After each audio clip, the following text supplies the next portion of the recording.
The grand atrium of the Galactic Senate stretched across 3 kilometers of polished obsidian stone, its vaulted ceilings lost somewhere in the artificial clouds manufactured to make the Celestine delegates feel at home. 712 species held seats in this chamber. 712 flags hung from the rafters. 712 voices could shake the hall when they chose to roar together. They were roaring now. Ambassador Ethan Cross stood at the center podium, a single human in a simple gray suit, no armor, no ceremonial robes, no entourage of aides or bodyguards. He had a leather folder tucked under one arm and a glass of water on the stand before him. That was all. He had been speaking for 4 minutes when the laughter started. It began with the Urathi delegation, a species of 8-limbed creatures whose laughter sounded like gravel being poured into a metal drum. Then the Celestines joined in, their bioluminescent skin flickering in patterns that translated, roughly, to how adorable. Then the Karathi, the Velson, the Draken Collective, one by one, the Senate chamber filled with the sound of 700 species finding humanity's proposal the funniest thing they had heard in a galactic cycle. Senator Kale Veyron did not laugh. He watched from the elevated throne of the Senate's presiding chair, a towering Valkyrie male, his 4 eyes scanning the human with the careful attention of a predator cataloging something unfamiliar. Veyron had led the Galactic Senate for 30 years. He had seen species beg. He had seen species threaten. He had seen species weep at this podium. He had never seen a species simply wait. That was what Ethan Cross was doing. He was waiting. He stood with his hands loose at his sides, his weight balanced, his expression the same neutral patience of a man who had already decided how this meeting would end and saw no reason to rush toward it. The laughter washed over him like weather. He did not flush with embarrassment. He did not grip the podium. He did not clear his throat or shuffle his papers. He simply waited, the way an ocean waits for a stone to stop skipping. Slowly, the laughter thinned. Ambassador Cross, Senator Veyron said, his voice amplified across the chamber. You have presented the Terran Coalition's formal request for membership in the Galactic Senate. You have asked for trade route access, for inclusion in the Unified Defense Pact, and, he paused, allowing the chamber to quiet completely, for recognition as a protected apex species under Galactic Charter Article 7. That is correct, Ethan Cross said. Article 7, Veyron continued carefully, has been invoked exactly twice in 400 years of Senate history. Once by the Velson after the burning of their 3rd moon. Once by the Draken Collective during the Silencing Plague. He leaned forward in his chair. Humanity has existed in space for what, 60 years?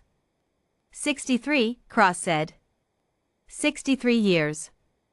Veyron let that settle across the chamber. And you believe your species merits protection alongside civilizations that have shaped this galaxy for millennia? I don't believe it, Cross said. I know it. There is a difference.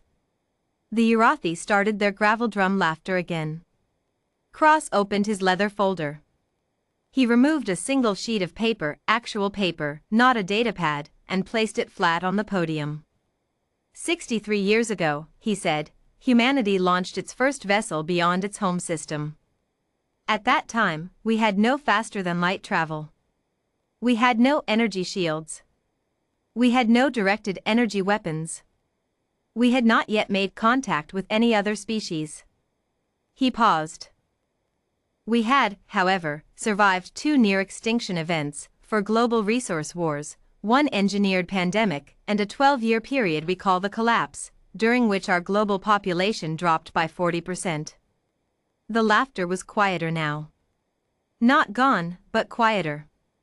In 63 years, Cross continued, we reverse-engineered your FTL drives from a salvaged Velson scout ship.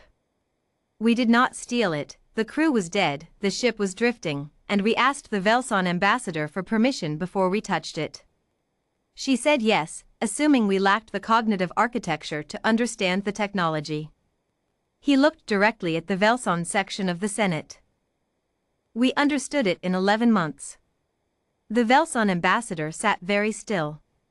We developed directed energy shielding by studying the Draken Collective's publicly available research papers, the ones your scholars publish for academic credit that no other species bothers to read, because the mathematics are considered too dense for most biological minds to parse. Cross did not look at the Draken section. He did not need to. We built our first functional shield array in 4 years. Yours took 80. Senator Veyron had not moved. His 4 eyes had not blinked. I am not here, Ethan Cross said, his voice still perfectly level, to beg for membership. I am not here to negotiate. I am here to make a single, formal offer, which will expire when I leave this chamber. He looked up from his paper and let his gaze travel slowly across the Senate floor.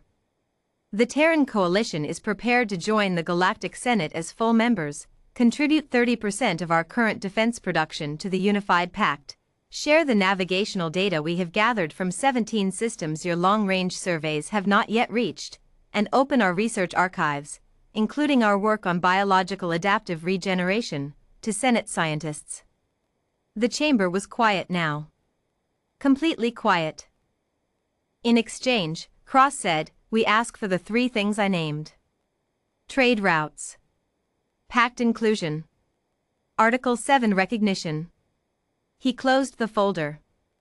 If the Senate declines, the Terran Coalition will withdraw its diplomatic presence from this station.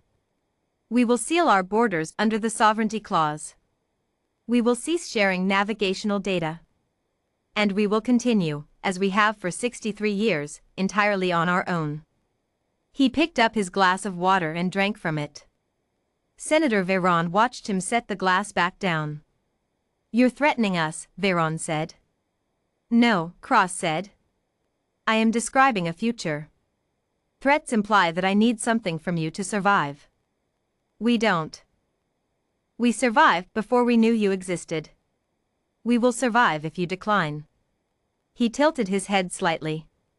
But the Senate will have passed on the best offer it has received in 40 years. And eventually, when humanity is twice as large and twice as capable as we are today, you will remember this moment and understand what you turned down. Senator Veyron was silent for a long moment. In the Draken section, 2 delegates were speaking quietly and urgently to each other.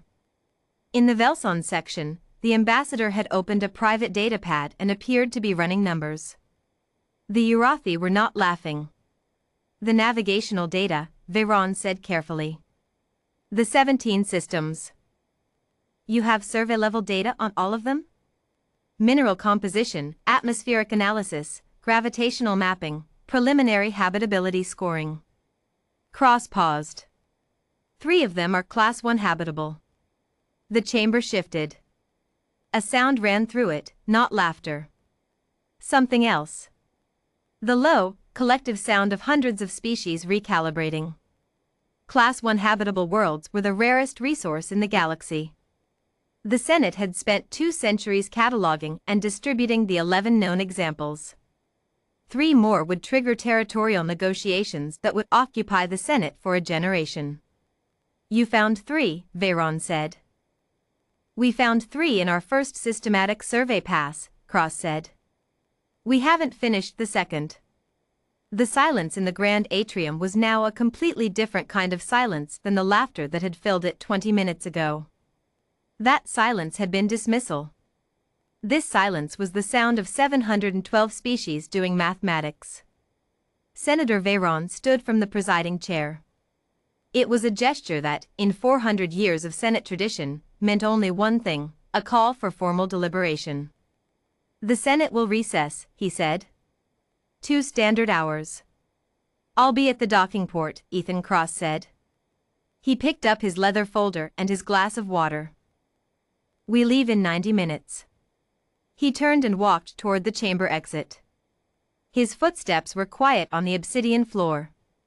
No one spoke. 712 species watched a single human in a gray suit walk away from the most powerful deliberative body in the known galaxy with the same unhurried patience with which he had arrived. Senator Cale Veyron watched him go. He had seen species beg at this podium. He had seen species threaten. He had seen species weep. He had never seen a species make the Galactic Senate feel, for the first time in 400 years, like it was the one that could not afford to say no. He picked up his communicator. "Get me the Terran docking authorization," he said. "And tell the Trade Committee to cancel their afternoon." The Terran coalition was admitted to the Galactic Senate by unanimous vote. The deliberation took 47 minutes. They had been given 90.